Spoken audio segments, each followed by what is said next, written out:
1886 में 1886 ये direct selling की शुरुआत हुई। लेकिन वहाँ का शुरुआत का जो सिस्टम क्या था कि एक कंपनी रहती थी, वहाँ पे एक एजेंट था और ये एजेंट गांव-गांव में जाके, घर-घर में जाके प्रोडक्ट बेचता था। यही इसका सिस्टम था इनिशियली। लेकिन आज जो हम बिजनेस कर रहे हैं, जिसको हम बोलते हैं मल्टी लेवल, मतलब एक आदमी का कमीशन मल्टी लेवल पे जाता है, उसको बोलते हैं compensation plan, multi level marketing, network marketing, बहुत सारे नाम उसके आए। तो इसकी शुरुआत अमेरिका में हुई 1945 में।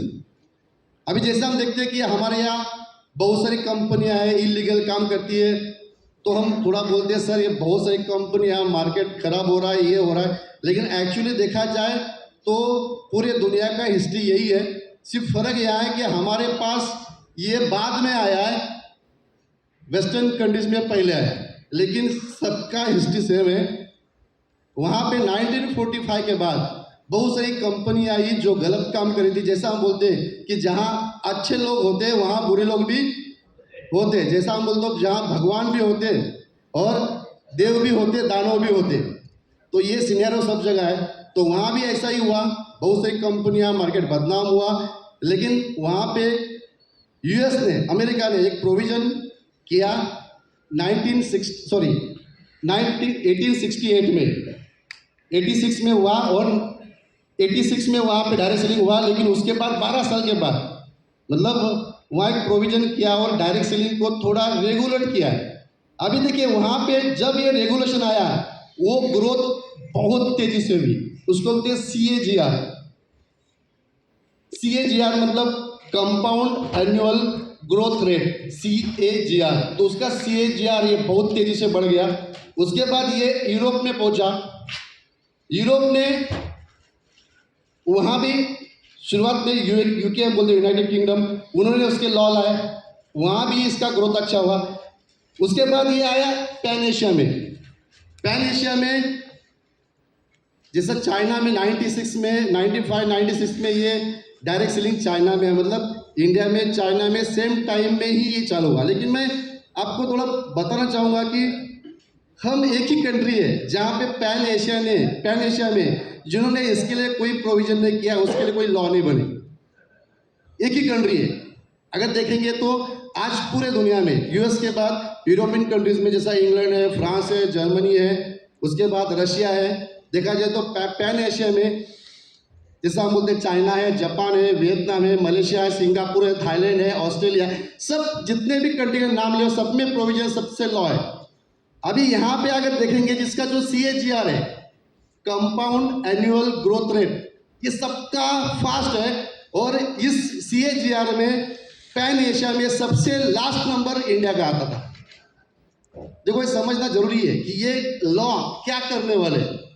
लास्ट MCM मीटिंग में मैंने एग्जाम्पल दिया था कि हम सबसे पीछे थे, लेकिन हुआ क्या, ये गाइडलाइन 9 सितंबर 2016 में गाइडलाइन है, आपको मालूम है।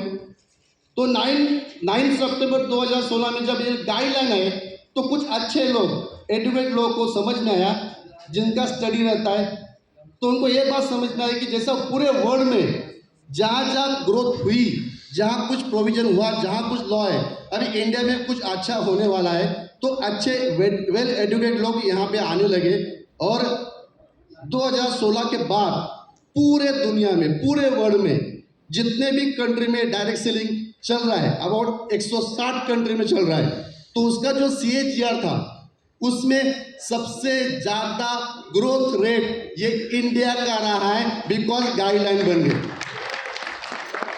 मैं ये बताना क्यों चाहता हूं, इससे क्या इफेक्ट होने वाला है मार्केट में, ये थोड़ा समझना है।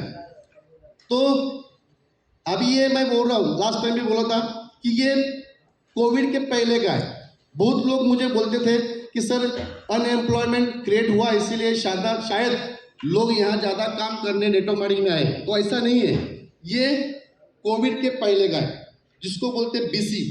देखिए अभी तक हमने BC और AC हमेशा यूज किया है। BC मतलब क्या है, बिफोर क्राइस्ट, जीसस क्राइस्ट का जन्म हुआ उसके पहले। और एसी मतलब क्या? After Christ. अभी नया ट्रेंड पूरे दुनिया में चालू हुआ, बीसी मतलब बिफोर कोविड और एसी मतलब आफ्टर कोविड। ये नया ट्रेंड पूरे वर्ल्ड का है। तो ये मैं बोल रहा हूँ, बीसी बोल रहा हूँ, बिफोर कोविड, 2016 से 2019 तक बोल सकते। अभी ये मैं आपको क्यों बताया कि ये सिर्फ गाइडलाइन बने थे तो इतना ग्रोथ आया था, लेकिन अभी ये लॉ इंप्लीमेंट हो गए। मैंने क्या बताया? Consumer protection act in bracket direct selling rule 28 दिसंबर 2021, ये कंज्यूमर प्रोटेक्शन एक्ट है, उसमें ही प्रोविजन ये इंडिया ने किया है। अभी अगर देखा जाए तो पूरे वर्ल्ड में जितने भी लॉ है, ये लॉ 2 टाइप में डिवाइड हुए, पूरे विश्व के बोल रहा हूं मैं। एक है जो हर कंट्री का जो कंज्यूमर प्रोटेक्शन एक्ट है, उसमें कुछ ना कुछ प्रोविजन किया, जैसा इंडिया में किया है। और एक ग्रुप है जहां पे अलग लॉ बनाए, उसको बोलते हैं पिरामिड स्कीम के लिए अलग से लॉ बनाए। तो इंडिया कौन से इसमें आ रहा है? जो कंज्यूमर प्रोटेक्शन एक्ट जो एग्जिस्टिंग लॉ है उसके अंदर ही हमने प्रोविजन किया है। अभी ये जो मैंने बताया नेटसप का अप्रोच में थोड़ा बोलना चाहूंगा। देखिए, प्रदीप सर हमेशा बोलते हैं नेटसप 2001 में डायरेक्ट सेलिंग में आया, लेकिन नेटसप ने जिस डायरेक्ट सेलिंग में आया उसके पहले नेटसप ने क्या किया है? तो नेटसप ने वर्ल्ड में डायरेक्ट सेलिंग कंपनीज के बहुत सारे डायरेक्ट सेलिंग कंपनीज के लॉ, बहुत सारे डायरेक्ट सेलिंग कंपनीज के प्लान बनाए, सॉफ्टवेयर बनाए। बेसिकली नॉर्थ अमेरिका, कनाडा में हम कुछ डायरेक्ट सेलिंग कंपनी के सॉफ्टवेयर बना के दिए। तो नेटसप नेटवर्क में आने से पहले इस पूरे वर्ल्ड को जानता है, समझता है। तो नेटसप ने ये प्रोविजन शुरुआत से करके रखा था। मतलब मुझे वो दिन याद है, 2009 में केरला गवर्नमेंट के गाइडलाइन आए और कंपनी ने हमको बुलाया, 256 पेजेस के गाइडलाइन है, पूरे स्क्रीन पे दिखाया, यतन सर ने पूरा एक्सप्लेन कर दिया।